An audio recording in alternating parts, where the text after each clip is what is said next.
Are you replacing a window AC and maybe you don't know about all the options that are out there? In this video, I want to cover this hot topic. I've actually had folks request this video, and as I told them some of the things I'm about to tell you, it opened their eyes to a few things. In fact, the thing I'm going to save till the very end, if you stick around, is something that I don't think homeowners think about near enough when they're making these sorts of decisions. And as I go down this road, I just want to say thank you to the sponsor of this video and many of our videos on our YouTube channel, Daikin, who makes some of the best mini split products on the planet. It's the company that we sold at my business, and I'll put a link down in the description of this video to some of their best mini split products. But I will say window ACs have come a long way, right? The window AC that I grew up with is not the same thing we're seeing in stores today. We've seen some advancements there, but even with some of those advancements, I think some of the stuff I'm going to cover here are things you need to make sure you know before you make a big purchase here. So one thing that I think is not pointed out near enough is the inefficiencies of window ACs because of just simply the way they're installed. Imagine a 2-level window, those windows where you can slide the bottom part up or the top part down type of window. Now, I know there's other types of windows, and we'll touch on those in just a second. But just even with those types of windows, when you open that bottom part, a lot of them, now you've got that gap between the two windows. You got to make sure that's sealed. And then, of course, when you insert the window AC in there, you've got to make sure it's good and sealed around there as well. And that brings up not just inefficiencies and air leakage. You've basically created a hole in the side of your home. There's other things to consider there too. And that is if you leave the window AC, even if it provides heating in there during the winter time, you've also got to consider that. But the other big elephant in the room here is just cosmetics, that a window AC, even with the advanced models, are just simply not that pretty in comparison to a lot of the mini split options that are out there. Now, you may say, well, Josh, I don't like some of the options I've seen. I would argue that they have come a long way, that some of the ones being made today are more sleek looking than the ones in the past, but some of them that are now coming out, you almost don't even know if they're there. So, we're not just talking about wall hung mini splits, which again have come a long way in their appearance, but we also have systems that are now recessed in the ceiling. We've got floor mount models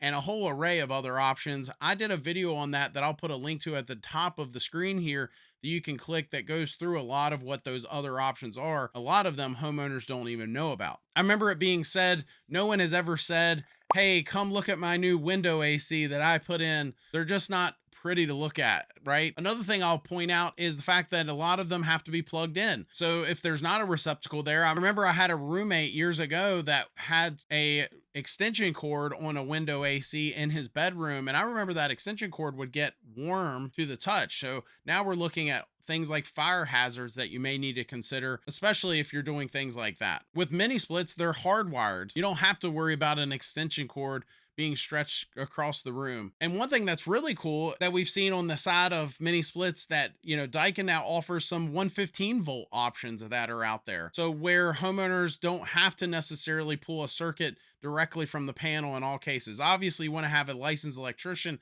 take care of those things, but it opens the door to lots of other options that are out there. And then lastly, I think maybe just pointing out as far as window units go is there isn't a drain in all cases. So that unit is just simply dripping from whatever window you've had it installed in.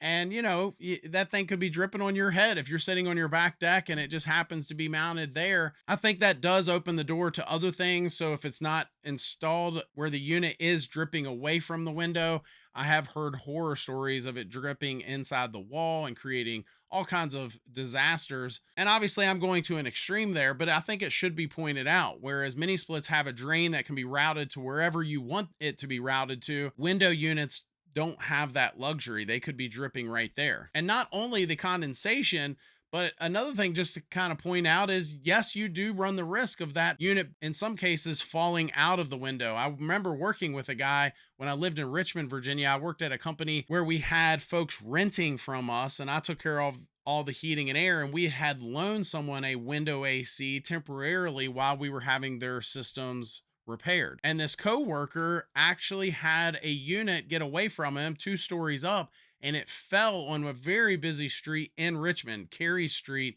where there's hundreds, if not thousands, of college students and other folks walking down the sidewalk every day. He's lucky he didn't kill someone. Luckily, it just fell and hit the sidewall concrete and no one was below, but it could have been horrible. So now I want to switch gears and talk more about the ductless side of things. I would love to hear your comments though. If you could leave me a comment down in the comments section. I think there's different things to be pointed out here, and I'd love to hear your perspective on this. The first thing I'll throw out there as far as ductless goes is how quiet they are. And you can route that outdoor unit as quiet as it is. You can put it elsewhere. With a window unit, it's all right there. Even with some of the variable speed inverter options that are coming out, those systems are still all right there. If that system were to ramp up, it's going to be louder. With a mini split, you can run your line sets elsewhere, put the outdoor unit wherever it is you want to put it, and they're just, at times barely running. You have to walk up to the unit to even know if it's running. They're so quiet. Another thing to note is some of the multi-zone options that are out there. With you being able to just install one outdoor unit with multiple indoor units, you can, in some cases, heat and cool your entire home with one system. And that raises the capacities. I know with some window units, as you start getting up above 10,000 BTUs,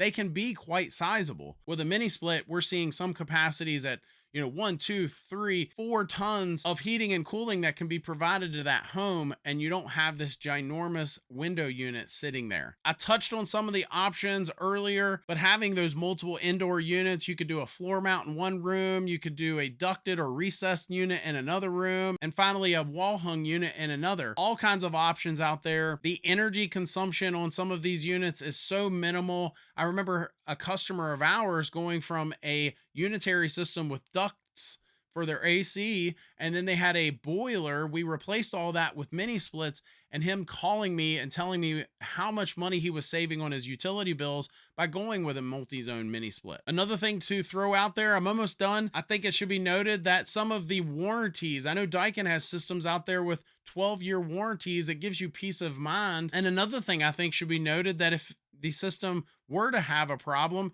it's repairable. You could call a technician. They could repair that system, especially if you install a reputable brand that has parts availability. You're able to repair it and be back up and rolling. But I think the thing that's not noted enough, and the thing I did save for the very end, and that is the fact that you could be adding value to your home in some cases when you install a mini split system versus a window unit. Imagine someone coming to look at your home in the future. You've got it on the market and they see a bunch of window ACs throughout, or you've removed them to make it look better and there's no AC at all. Whereas you can install a mini split system, it's efficient, and the home is comfortable. Yes, it's going to be a better option if you are staying in the home, but if you think you might sell the home in the next 10 or 15 years, maybe considering ductless in your home instead of a window unit might be the better way to go. I'm no realtor, but adding some value to the home and keeping that home comfortable without a window eyesore. So again, let me know your thoughts down below. If you've stayed this long, I think you'll like this video. Next, it's where I talk about some of the advancements on the heating side of things with today's technologies. Thanks for watching. Hit that subscribe button for more heating and air tips. We'll see you next time.